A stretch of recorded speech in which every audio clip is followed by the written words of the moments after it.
Hello guys, আসসালামু আলাইকুম, নমস্কার। সবাই কেমন আছেন? দেখুন আজকে আপনাদের সামনে কি নিয়ে এসেছি। সন্ধ্যায় সবারই কিছু না কিছু একটা খেতে মন চায়। যদি এরকম একটা শর্টকাট কোনো কিছু বানিয়ে নেওয়া যায় তাহলে ভালো। দেখুন আজকে আপনাদের সামনে আমি একটা গজার রেসিপি নিয়ে আসলাম। আমি প্রথমে দিয়ে দিয়েছি ময়দা, তারপর দিয়েছি কালো জিরে, এখন দিয়ে দিলাম অল্প খানিক সাদা তেল, দিয়ে একটু লবণ দিয়ে ভালো করে চটকিয়ে নিচ্ছি। এই দেখুন ভালো করে মাখিয়ে নিয়েছি যেন ময়দাটা আর তেলটা, লবণটা আর এই যে কালো জিরাটা একসাথে মিশে যায়। দেখুন এভাবে খানিকটা মুঠো করে নিব। যদি মুঠোর ভিতরে ভালো জমাট বেঁধে দেয় তাহলে ভাববেন যে হয়ে গেছে।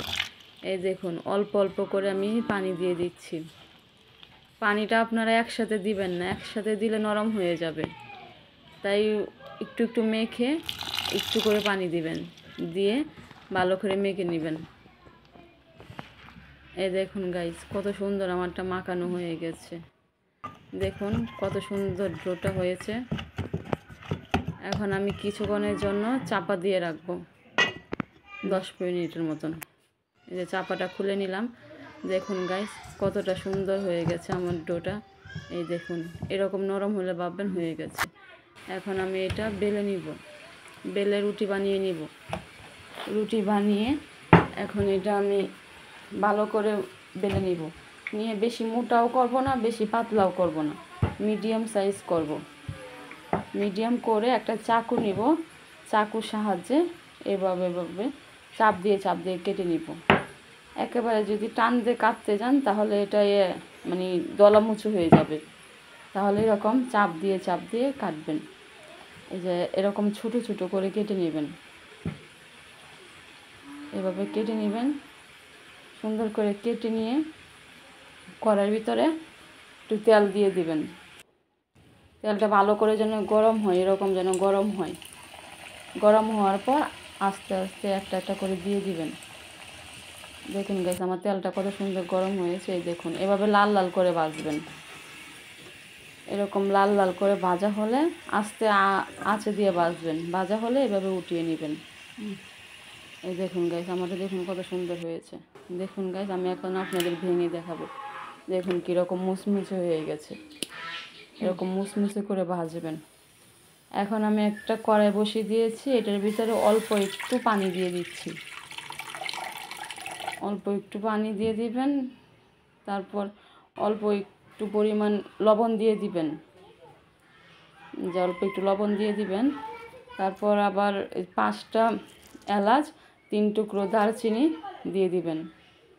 দারচিনি এলাচটা দিলে একটু স্মেলটা সুন্দর আসে।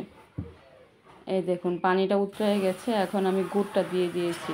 আপনারা চাইলে কিন্তু স্বাদের চিনি দিয়েও করতে পারেন, কিন্তু আমি চিনি দিয়ে করিনি, আমি গুড় দিয়ে করেছি। আমার বাচ্চারা গুড়টা অনেক পছন্দ করে। এই দেখুন আপনারা চাইলে যে কোনো গুঁড়ো দিতে পারবেন, আখের গুঁড়ো দিতে পারবেন, যে কোনো গুড় দিতে পারবেন। এই দেখুন আমি এখন গজাগুলো দিয়ে দিচ্ছি। গজাগুলো দিয়ে কিন্তু ভালো করে নাড়তে হবে। এই দেখুন এভাবে আস্তে আস্তে সুন্দর করে নেড়ে নেবেন।